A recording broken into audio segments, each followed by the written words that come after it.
Iran पर हुए हमले का इजराइल और अमेरिका कनेक्शन है। क्या अमेरिका के इशारे पर इजराइल ने हमला किया? अगर इस हमले को इजराइल ने अंजाम दिया तो इसके पीछे का मकसद क्या है? क्या अमेरिका और इजराइल मिलकर ईरान को खत्म कर देना चाहते हैं या इस हमले के पीछे कुछ और ही वजह है? ये हम तब समझेंगे जब अमेरिका और इजराइल जो कुछ कर रहे हैं उस पर नजर डालेंगे। हमारी अगली रिपोर्ट उन थ्योरीज का एनालिसिस कर रही है जो ईरान पर हमले की वजह हो सकते हैं।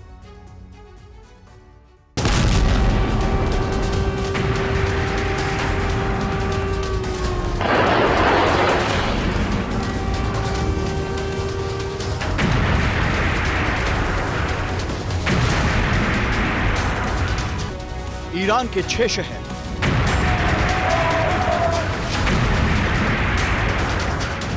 चौदह ठिकाने,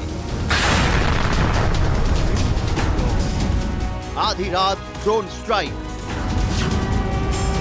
अगर आपका क्रेडिट स्कोर कम है तो बैंक लोन छोड़िए, शादी के लिए लड़की भी नहीं मिलेगी। क्रेडिट स्कोर इंप्रूव करना है तो फ्रीडम ऐप को अभी डाउनलोड करो।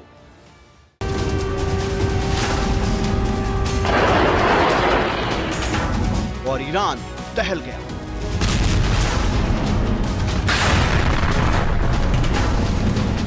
ईरान के शहरों पर ड्रोन किसने दागे?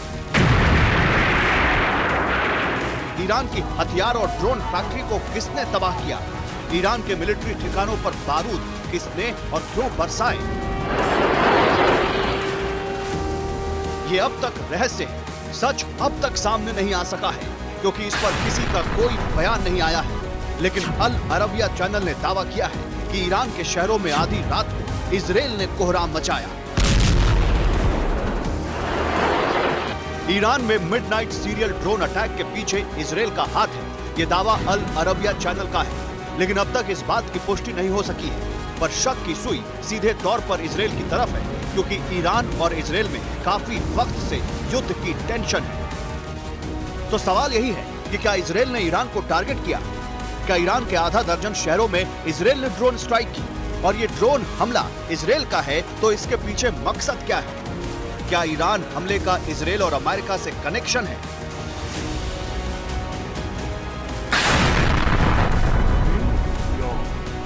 ये सवाल इसलिए उठ रहे हैं क्योंकि इजराइल और अमेरिका हाल के दिनों में कई बार ईरान पर हमले की धमकी दे चुके हैं। अमेरिका के विदेश मंत्री इजराइल दौरे पर जाने वाले हैं। 2 दिन पहले CIA chief bill Burns Israel में ही थे। दावा किया जा रहा है कि अमेरिका के इशारे पर ही इजराइल ने ईरान पर सीरियल हमले किए। तो सवाल यह है कि अगर इस हमले के पीछे इजराइल है तो उसका मकसद क्या है? क्या इस हमले का कनेक्शन फिलिस्तीन से है? क्या नेतन्याहू ने फिलिस्तीन की वजह से ईरान पर ड्रोन स्ट्राइक की? और क्या इजराइल ने सीरियल हमले कर ईरान को फिलिस्तीन से दूर रहने की बारूदी चेतावनी दे दी है? सच तो नहीं मालूम, लेकिन इसकी संभावना सबसे ज्यादा है। ईरान हिजबुल्लाह और गाजा के इस्लामिक जिहाद संगठन को मदद देता रहा है। ये वही इस्लामिक संगठन है जो इजराइल के खिलाफ जंग लड़ रहे हैं। संभव है कि इजराइल ने हमला कर ईरान को वार्निंग दी है कि वो ऐसे संगठनों की मदद करना बंद करे, वरना अंजाम और भी भयावह होंगे।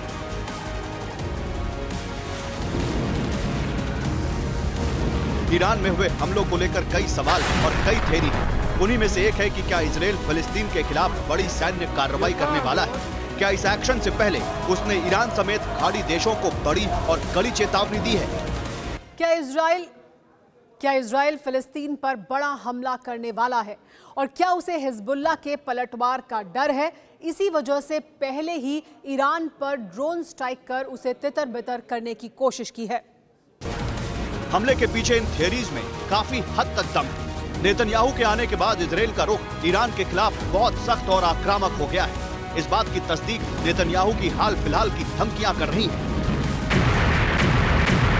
इस बात की संभावना बहुत ज्यादा है कि इजराइल फिलिस्तीन पर बहुत बड़ा हमला करने वाला है। शायद इसीलिए वो ईरान समेत सभी खाड़ी देशों को हद में रहने की वार्निंग दे रहा है। ड्रोन स्ट्राइक से ईरान के हथियार और ड्रोन फैक्ट्री को बर्बाद किया गया। इसके पीछे नेतन्याहू का बड़ा प्लान हो सकता है। वो ईरान को सैन्य रूप से कमजोर कर देना चाहते हैं ताकि फिलिस्तीन के खिलाफ जंग में ईरान चाहकर भी कुछ ना कर पाए। ड्रोन स्ट्राइक का सबसे ज्यादा शक इजराइल पर ही है, लेकिन कुछ और थ्योरी हैं जिनसे इनकार नहीं किया जा सकता। मसलन क्या ईरान का सबसे बड़ा दुश्मन कुर्द ने उस पर हमला किया? ड्रोन स्ट्राइक के बाद ईरान में कई जगहों पर जश्न मना। तो क्या एंटी हिजाब क्रांति वाले किसी ग्रुप ने अटैक करवाया? क्या हूती कनेक्शन की वजह से सऊदी अरब ने ईरान पर अटैक किया? दरअसल ईरान सऊदी अरब पर हमला करने के लिए हूती विद्रोहियों को हथियार और पैसे देता है। इससे सऊदी अरब भड़का रहता है। संभव है कि सऊदी अरब ने ईरान से बदला लिया हो। ईरान के एक नहीं बल्कि कई दुश्मन हैं। इन्हीं में से एक है अजरबैजान। तो क्या अजरबैजान ने ईरान की हथियार फैक्ट्री को तहस नहस किया? चंद रोज पहले ही तेहरान में ईरानी दूतावास पर हमला हुआ था। शक रईसी पर ही था। अटैक के बाद अजरबैजान ने तेहरान में अपनी एम्बेसी को बंद करने का ऐलान किया। हो सकता है कि अजरबैजान ने ईरान से उसका बदला लिया हो।